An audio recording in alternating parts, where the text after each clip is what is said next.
Hello good morning to all of you मेरे बच्चे और प्यारे साथियों। आप सभी को मेरे तरफ से एक बार फिर से बहुत बहुत स्वागत है मेरे चैनल में। और आपको काफ़ी बधाई इसलिए कि आप फिर से हमें एक बार जुड़ने के लिए मौका दिया है। चलो बहुत अच्छी बात है दोस्तों। आज हम बात करने जा रहे हैं, प्रीवियस क्लासेस में मैंने आपको लिटरेचर और लैंग्वेज के संबंध में कुछ अच्छी जानकारियाँ दी थी। चलिए एक बार मैं आपको फिर से बता दूं कि लिटरेचर के संबंध में कुछ चीज़ें छूट गया था जो हमने बताया था आपको कि नेक्स्ट वीडियो में हम आपको शेयर करेंगे। बिल्कुल मैं आपको एक बार फिर से अपने इस नेक्स्ट वीडियो के द्वारा हम लिटरेचर के बारे में काफ़ी कुछ अच्छी जानकारियाँ देना चाहेंगे। उम्मीद करते हैं कि आप बिल्कुल तैयार होंगे, टॉपिक लेने के बैठे होंगे और अटेंटिवली या सेंसिटिवली ढंग से आप हमारी बातों को ध्यान दे रहेंगे। बिल्कुल सही। चलिए तो दोस्तों देखते हैं कि इसे समझने के लिए हमने एक हेडिंग बनाया है, origination of literature and style. मतलब ये हुआ कि उत्पत्ति यानी लिटरेचर का, साहित्य का उत्पत्ति। तो हम लिख सकते हैं, अगर लिखना चाहेंगे तो साहित्य की उत्पत्ति, साहित्य का उत्पत्ति और इसके प्रकार। हम एक रीडिंग हिंदी में दे सकते हैं, हालांकि हम आपको समझाने के लिए देखा है।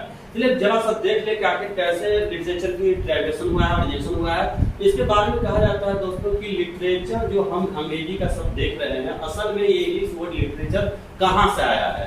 तो ये जान लीजिए कि लिटरेचर शब्द एक लैटिन वर्ड के लिटरेचर से, जिसका स्पेलिंग आपको दिखाई दे रहा होगा। लिटरेचर शब्द उत्पत्ति जो है लैटिन शब्द के लिटरेचरा, यानी आप इसे लिटरेचरा बोल सकते हैं या शॉर्ट में आप इसे लिटरा बोल सकते हैं। स्पेलिंग आप बिल्कुल देख रहे हैं, यहाँ पे LITERATURA है, LITERATURA, इसे लिटरेचरा बोल सकते हैं या इसे लिटरेचरा बोल सकते हैं या लिटरा बोल सकते हैं। यानी कहने का मतलब लिटरेचर शब्द उत्पत्ति लिटरेचरा या लिटरा से हुआ है। अब ये देखिए हमारा दूसरा पॉइंट है, इसमें क्या कह रहा है, literature was the development of writing in poetry और प्रोज। यानी लिटरेचर शब्द उत्पत्ति के उत्पन्न करने का, यानी इसको जन्म देने का आखिर क्या इसके पीछे वजह था, क्या रीजन था। पता चला कि लिटरेचर का जो डेवलपमेंट हुआ है, जो विकास हुआ है या इसका जो जन्म हुआ है, वो बिल्कुल मेरे दोस्तों पोएट्री और प्रोज के उत्थान के लिए हुआ है, या पोएट्री और प्रोज को कंपोजिशन के लिए, उसके लिखने के लिए या उसके शैली को बढ़ावा देने के लिए किया गया है। बिल्कुल सही आपने समझा। अब जब थर्ड पॉइंट हम देखते हैं लिटरेचर पर क्या कुछ कहा जा रहा है। थर्ड पॉइंट में दिखाया जा रहा है कि टू डेवलप राइटिंग और literature a scientist named by same invented printing machine in 1040 AD। कहने का मतलब लिटरेचर को विकास करने के लिए, लिटरेचर को और बढ़ावा देने के लिए, राइटिंग सेक्शन को और बढ़ावा देने के लिए 1040 AD में एक साइंटिस्ट थे बाइसिंग नाम करके, उन्होंने प्रिंटिंग मशीन का आविष्कार दिया। दोस्तों प्रिंटिंग मशीन का आविष्कार तो उन्होंने कर दिया, लेकिन ये भारी भरकम प्रिंटिंग मशीन था, बिल्कुल वजनी था, यानी वेटफुल था काफी, इसे मूवेबल नहीं कहा जा सकता था। लेकिन फिर भी पहली बार प्रिंटिंग मशीन का आया, और जैसी प्रिंटिंग मशीन का आविष्कार होता है उसके बाद लिटरेचर का, राइटिंग सेक्शन का विकास शुरू हो जाता है। हालांकि उसके कुछ ही दिन के बाद ये कह सकते हैं कि 500 साल बाद, 15वीं सेंचुरी में एक जोहानिस गुटेनबर्ग करके एक साइंटिस्ट है, 15वीं सेंचुरी में जोहानिस गुटेनबर्ग ने भी एक मशीन का आविष्कार किया जो प्रिंटिंग मशीन के नाम जाना जाता था। लेकिन ये प्रिंटिंग मशीन काफी कुछ खासियतें थी, ये मूवेबल था, ये दूसरे जगह आसानी से ले जाया जा सकता था, और पहले की अपेक्षा काफी इसमें मतलब क्वालिटीज थे, फीचर्स थे, जिसकी वजह से राइटिंग सेक्शन या लिटरेचर में काफी कुछ तरक्की देखने को मिला। तो एक बार फिर से बता दूं कि लिटरेचर शब्द उत्पत्ति लिटरेचर से हुआ है या लिटरा से हुआ है, जो लैटिन वर्ड है। और अब जरा सा हम ये देख ले कि लिटरेचर क्या कुछ टाइप्स दिए गए हैं, उसके बारे में थोड़ा समझ ले। दोस्तों लिटरेचर को सही तरीके से पढ़ने या पढ़ाने के लिए, यदि उसके कंसेप्ट क्लैरिटी के लिए लिटरेचर को दो हिस्सा में उन्होंने बांट दिया है। एक जिसको प्रोज कहते हैं, हिंदी में गद्य कहते हैं, दूसरा पोएट्री कहते हैं, जिसे पद कहते हैं। दोस्तों विद्यार्थी को सबसे जो क्लिष्ट होता है, स्टूडेंट को जो दिक्कतें आती है, वो लिटरेचर के किस सेक्शन में ज्यादा तकलीफ होता है, वो पोएट्री सेक्शन में होता है।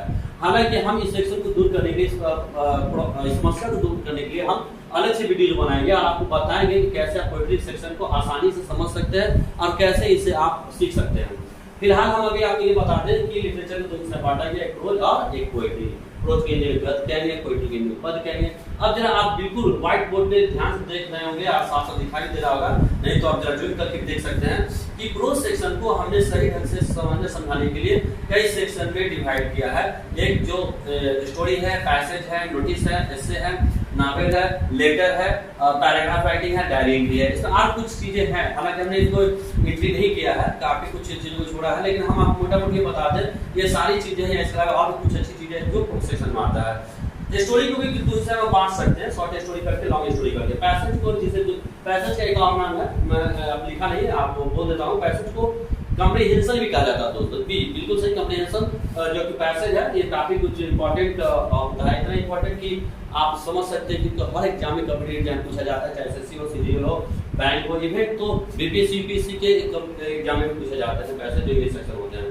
पैसेज को भी दो हिस्सा बांटा गया, प्रोजेक्ट और पोएटिक, यानी गद्यात्मक और पदात्मक। हमने हिंदी नहीं लिखा है, अगर आप चाहें तो मैं यहाँ लिख देता हूँ। हिंदी में गद्यात्मक कहते हैं, बिल्कुल सही गद्यात्मक, इसको हिंदी में हम लोग पदात्मक कहते हैं। हालांकि हमने हिंदी में झमेला समझना चाहा, परेशानी से हो सकता है समझने के लिए आता है, फिर ये लिख दिया। प्रोजेक्ट को गद्यात्मक और पोएटिक को पदात्मक कहते हैं। ऐसे सेक्शन है, नावल सेक्शन है, लेटर सेक्शन को फॉर्मल और इनफॉर्मल बांटा गया है, पैराग्राफ राइटिंग है, डायरी एंट्री है।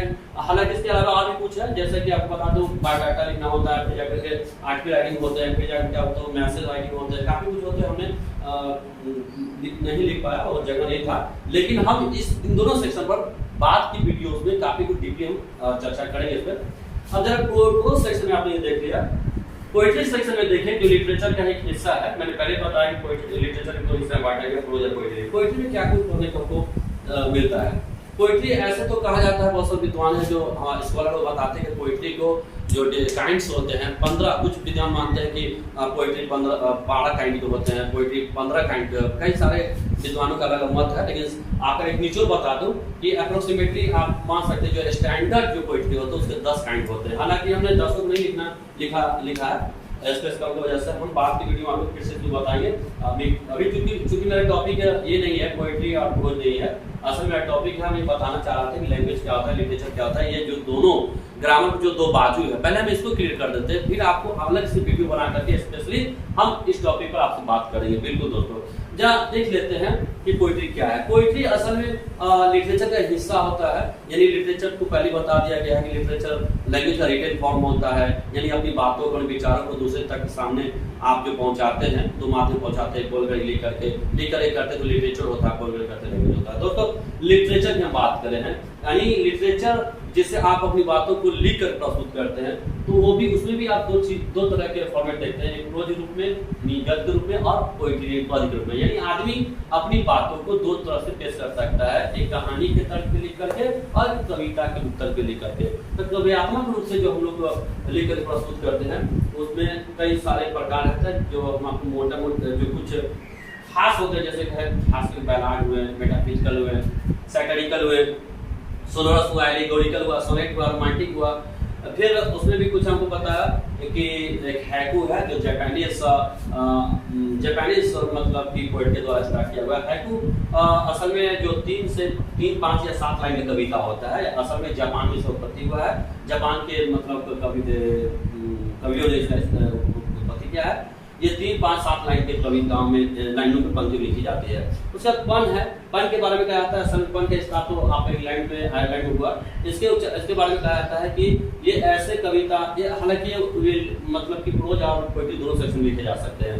पन जो होते हैं वो समान एक शब्द, 2 वर्ड होते हैं या 2 लाइन के ऐसे चीज होते हैं जो उच्चारण एक ही होते हैं, लेकिन इसके अर्थ अलग अलग होते हैं, वो उसे हम मोटे तौर पर पन कहते हैं।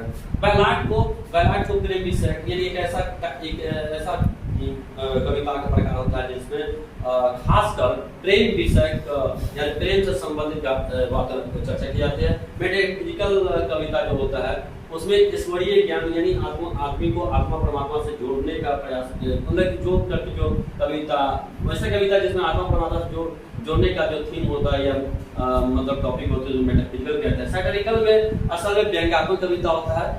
सैटिरिकल कविता का शुरुआत जो है 18वीं सेंचुरी के समय हुआ था और इसका शुरुआत इंग्लैंड में हुआ। सोनोरस कर्कश कविता होता है। एलिगोरिकल ऐसे कविता होते हैं जिसमें इमेजरी और मेटाफिजिकल दोनों का मिक्सिंग होता है। सोनेटिकल पोएट्री जो है, जो सोनेट, असल में सोनेट का पोएट्री लिखने का प्रचलन इटालियन एक कवि है जिनका नाम पेट्रार्क उन्होंने किया था। बाद में शेक्सपियर ने इसमें कुछ सुधार करके सोनेट लिखा।